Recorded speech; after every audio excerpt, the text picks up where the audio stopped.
kami dari kelompok 6 ingin mempresentasikan perencanaan sistem penjualan pada PT Dwi Pa Megah Lestari Jakarta pada mata kuliah pemrograman akuntansi. Nama anggota kelompok 6, yang pertama saya sendiri Betsdita Sinaga, yang kedua Riza Alivia Budiman, yang ketiga Muhammad Salim, yang keempat Septi Ayu Febiana, yang kelima Septi Kusumaningrum. Pada kesempatan ini, saya akan mempresentasikan di bagian slide pertama sampai slide keempat. Analisa sistem penjualan PT Dwi Pa Megah Lestari Jakarta. Latar belakang, pesatnya teknologi di zaman modern ini tidak dapat dipungkiri, terutama di bidang komputer. Bagi pengguna yang mengikuti perkembangan ini, tidak dapat dipandang sebelah mata, yang mencakup berbagai macam bidang seperti contoh bidang pemerintahan, bidang ekonomi, bidang pendidikan, dan masih banyak. Kini teknologi di bidang komputer cakupannya sudah luas dan banyak diminati. Juga dapat menghasilkan uang di dunia pemrograman. Pemrograman sendiri adalah proses penulis, penguji, dan memperbaiki dan memelihara kode yang membangun suatu pemrograman komputer. Kode ini ditulis dalam berbagai bahasa pemrograman. Ada beberapa jenis bahasa pemrograman yaitu C, C++, Basic, Java, Visual Studio Code, dan lainnya. Dalam bidang akuntansi diperlukan penginputan data untuk mempermudah pencatatan akuntansi. Salah satu pemrograman yang saat ini yang akan kami pakai untuk sistem penjualan pada PT Dwi Pa Megah Lestari adalah Visual Studio. Visual Studio Code merupakan software yang sangat ringan, namun editornya sangat kuat, yang kode sumbernya berjalan dari desktop. Semakin maju teknologi, maka semakin berkembang sistem akuntansi agar mempermudah kita untuk penginputan dan penyimpanan data. Maka, presentasi ini dan makalah ini akan kami jelaskan untuk penggunaan Visual Studio Code dan cara pemrograman akuntansi sederhana. Maksud dan tujuan. Maksud dibuat makalah ini agar peneliti mampu mengetahui siklus bisnis dari hasil observasi yang dilakukan. Tujuannya sebagai berikut. Yang pertama, untuk mengetahui sistem informasi akuntansi yang digunakan oleh PT Dwi Pa Megah Lestari. Yang kedua, untuk mengetahui cara pembuatan sistem penjualan pada PT Dwi Pa Megah Lestari. Yang ketiga, untuk mengetahui cara penginputan data pada sistem yang telah dibuat. Yang keempat, untuk memenuhi salah satu tugas UAS Pemrograman Akuntansi 2. Landasan teori. Konsep dasar berisi tentang konsep dasar sistem dan konsep dasar pemrograman, di mana konsep dasar sistem dibuat untuk merancang suatu kebutuhan dan direalisasikan ke dalam sebuah program. Yang pertama, kita akan bahas konsep dasar sistem. Menurut Sutabri tahun 2012, karakteristik sebuah sistem dapat digambarkan dan dijelaskan sebagai berikut. Yang pertama, komponen sistem atau components. Yang kedua, batasan sistem atau boundary. Yang ketiga, lingkup luar sistem atau environment. Yang keempat, penghubung sistem atau interface. Yang kelima, masukan sistem atau input. Yang ketujuh, keluaran sistem atau output. Yang kedelapan, pengolahan sistem atau proses. Yang kesembilan, sasaran sistem atau objektif.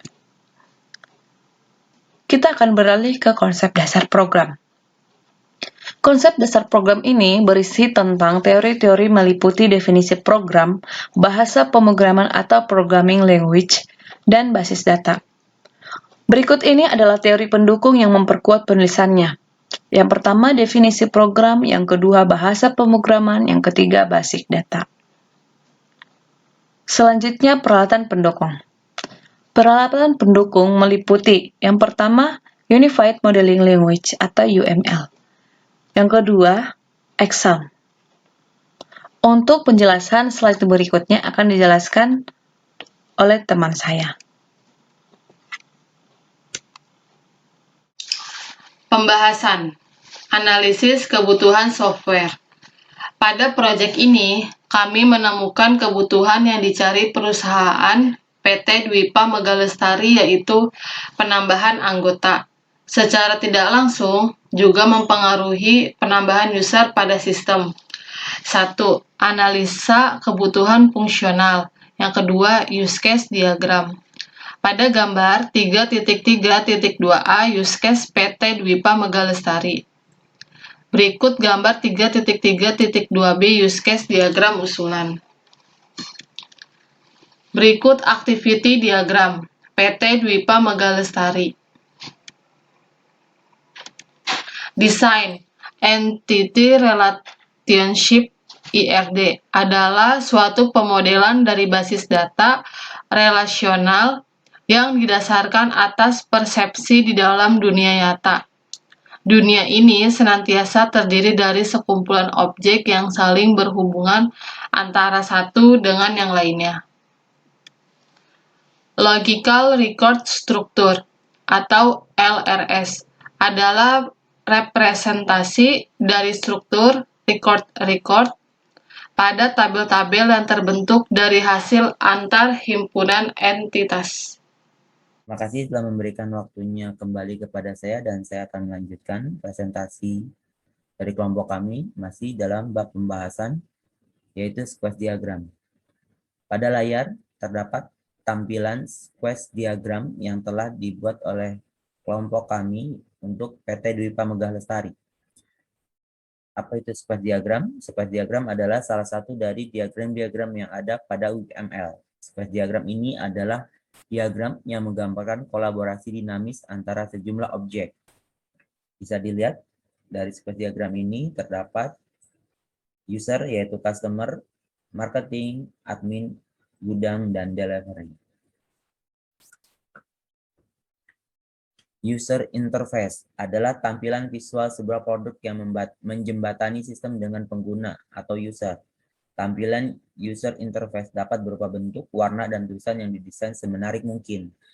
Pada aplikasi yang kelompok kami buat untuk PT Dwipa Megalestari, di sini kami membuat tampilan user interface yaitu bentuk produk makanan yang dijual. PT Dwipa Megalestari yang adalah PT yang mendistribusikan atau yang bergerak dalam distributor bidang packaging plastik seperti plastik, styrofoam, dan lain-lain. Deployment diagram. Diagram yang digunakan memetakan software ke processing node, menunjukkan konfigurasi elemen pemrosesan pada saat runtime dan software yang ada di dalamnya. Diagram ini adalah salah satu diagram paling penting dalam tingkat implementasi perangkat lunak dan kadang-kadang ditulis sebelum coding. Dan tampilan pada layar ini adalah diagram deployment yang telah kami buat untuk PT Dwipa Megalestari. Yaitu ada bagian order, kemudian melangkah ke pembayaran, kemudian ke laporan, dan item. Selanjutnya deployment diagram. Pada tampilan layar ini, kami telah membuat deployment diagram dari PT Dwipa Megalestari. Deployment diagram yang digunakan memetakan software ke proses node, menunjukkan konfigurasi elemen pemrosesan pada saat runtime dan software yang ada di dalamnya. Diagram ini adalah salah satu diagram paling penting dalam tingkat implementasi perangkat lunak dan kadang-kadang ditulis sebelum coding. Berikutnya, saya akan kembalikan kepada teman kami, bagian implementasi. Waktu dan tempat silakan. Saya Septia Kusumaningrum akan menjelaskan pembahasan yaitu implementasi. Implementasi terdiri dari kode generation dan testing. Yang pertama adalah kode generation, yaitu sebuah program yang dibuat agar dapat menghasilkan instruksi atau kode program sesuai dengan kebutuhan pengguna dalam ruang lingkup tertentu. Di sini ada inputan atau kode dari webnya PT Dwipa Megalestari. Yang pertama yaitu kode generation login. Nah, di sini terletak di out viewers dan password dengan file login.blade.php. Selanjutnya yaitu ada kode generation beranda. Nah, ketika kita sudah masuk login, biasanya ada tampilan home atau tampilan pertama yang disebut beranda, dan ini berada di file layout.blade.php, dan ini inputannya. Selanjutnya ada kode generation user pengguna atau kode dari inputan data-data karyawan PT Dwi Pa Megah Lestari. Selanjutnya yaitu inputan kode generation data barang yang terletak di barang Blade PHP. Selanjutnya ada kode generation data supplier, yaitu supplier.blade.php yang berfungsi untuk menginput data-data supplier, dan berikut kode-kodenya.